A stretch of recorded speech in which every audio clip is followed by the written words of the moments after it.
This video is going to contain spoilers from the True Detective Season 4 finale, so I'm warning you now. True Detective Night Country finished about a week ago now, and it's safe to say that whilst the season had some moments within it, the finale was something that proved to be divisive, and judging by the reviews that are out there, I think the last time I checked it was the lowest rated season finale in the entirety of the 4 seasons of True Detective, sitting at 5.4 on IMDb. So when you see that, it is hard to see anything else. But throughout this week, I've been thinking about Season 4 quite a bit. And one thing that I just couldn't quite shake from my head was Pete Pryor's story. I know we saw the case being shown to us through Liz and Evangeline's perspective, and they were essentially our Rust and Marty. But I feel the appearances that Pete made and the story that he had was what truly brought out the true detective feeling. His character's regressive state, the things he had to do, and his own connection to time being a flat circle was more aligned to the core of True Detective than what Liz and Evangeline ever were. So I thought I'd just share my thoughts on that because it's been in my head now for a few days. So here is True Detective, why Pete Pryor's ending was more important than you realized. His connection to the spiral symbol and time being a flat circle. One thing that it felt like Season 4 did to us was it provided a few connections to Season 1. Well, dead connections at that. In fact, HBO tweeted this out when they announced that there was going to be a Season 5 of the show, showing that they were definitely leaning in on Season 1. To me, this highlighted that they wanted to tap into our love of the first season and almost use it as leverage to keep us hooked. And when that spiral symbol first appeared, boy did I love it. But by the end, when it was just kind of an empty Easter egg, I grew to resent it. Because it felt cheap and it just felt like it had been used to keep me engaged. Especially when Raymond Clark just randomly said the line, "Time is a flat circle." It just didn't really have much relevance, not like it did in Season 1. However, somewhere I think it did have some relevance and actually connected to what Ledoux told Rust, and Rust then mentioned in the interview, was with the final shot that we had of Pete Pryor's.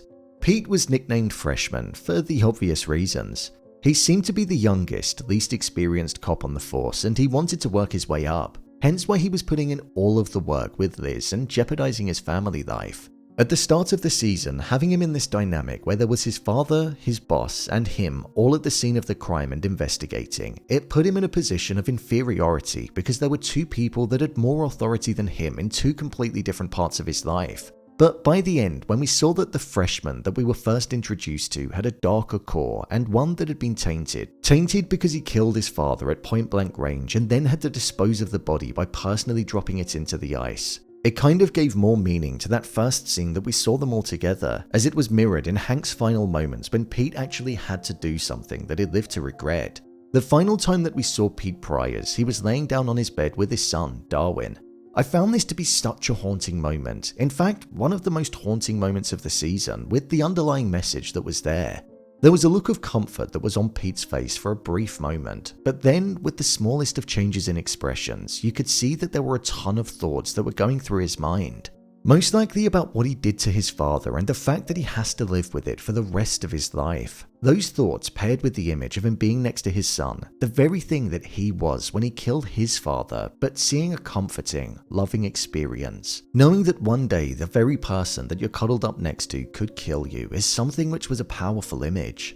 I think this is connected to time being a flat circle for a couple of different reasons. The first is that the thought of Pete killing his father was going to sit with him for eternity. He killed him, cleaned up his blood all over the floor, and disposed of the body. He basically did everything that you could do to make it unavoidable to shake that image from your mind.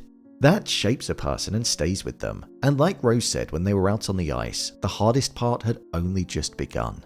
Like when Rust said how the little boy and girl that he saved were going to be in that room again and again and again, forever.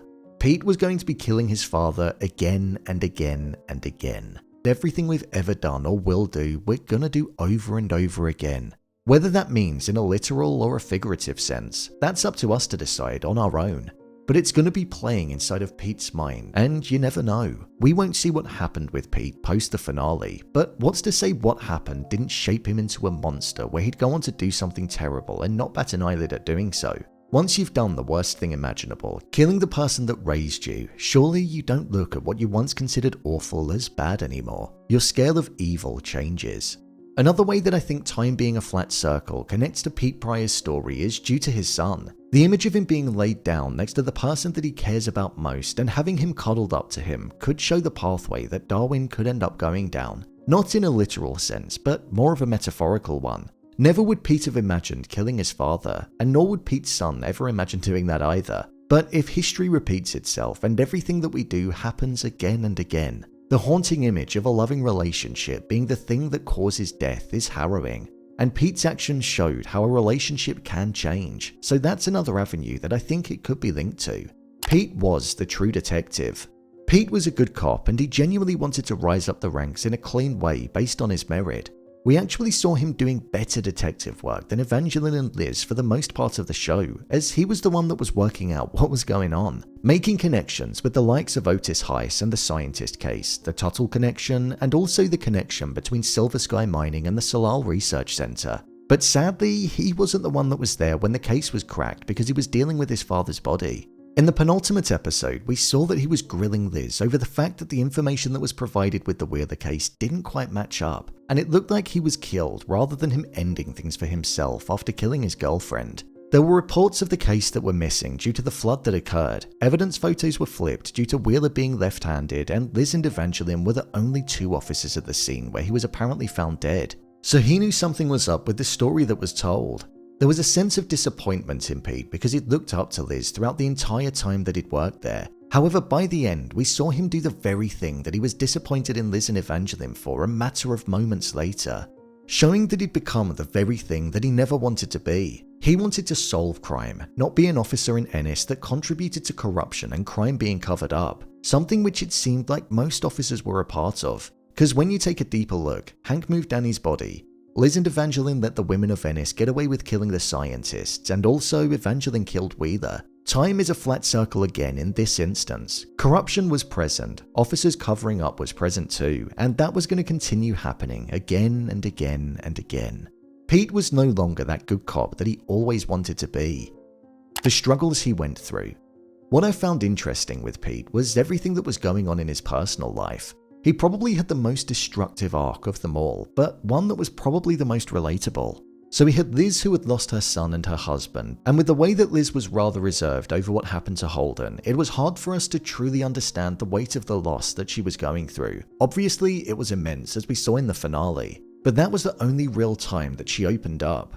And with Navarro, she lost her sister Julia, which we saw broke her, but outside of that, there were these supernatural occurrences that were going on which caused her mind to spiral out of control.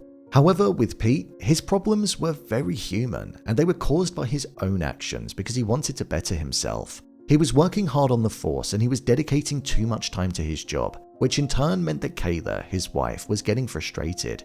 This was because he wasn't at home to support her whilst she was studying, and he was also being an absent father, something which caused his relationship to be on the rocks with her, and we saw the progression of that love cracking until he was eventually thrown out. Plus, we also saw his rocky relationship with his father, where it was clear to see that something had gone on in his past which caused them to not be that close. Maybe something to do with his mother? But the unspoken nature of it was something which came across as very human and like it was just buried deep between the both of them. And also, we saw him being responsible for killing his own father. We saw things happen in Pete's life throughout this small period of time which were most likely going to impact him later on in life and become a person that's almost like Rust Cohle. A quality detective. In fact, a true detective, but somebody who has a lot of ghosts in their closet. I could see that happening. His issues were very real and I found them more relatable because of that. Despite Pete Pryor's not being one of the two lead characters in the show, I actually found his journey to be extremely interesting to follow. His ending as well is one that I think is perfect for a main character in True Detective. I'd almost love to know what he was like 10 years after this happened, because if time is truly a flat circle, then his mind may well have gotten the better of him by then. Pete's ending was the bittersweet, haunting one where you're sitting there questioning what happened next. Evangeline's one was good and there were questions, but the darkness that was left with Pete is something that I thought was great for this character, and it just left my head going around in circles once it concluded. So, there you have it. If you want to see more videos on True Detective Night Country, then click on the card in the top corner. There's a playlist on the channel as well, so if you want to watch breakdowns from every episode, then you can stick it on and work your way through it. Do you think Pete was an underrated character and was more connected to the core values of True Detective? Let me know your thoughts in the comment section below. Thanks for watching the video, it really does mean a lot, and I'll see you in the next one.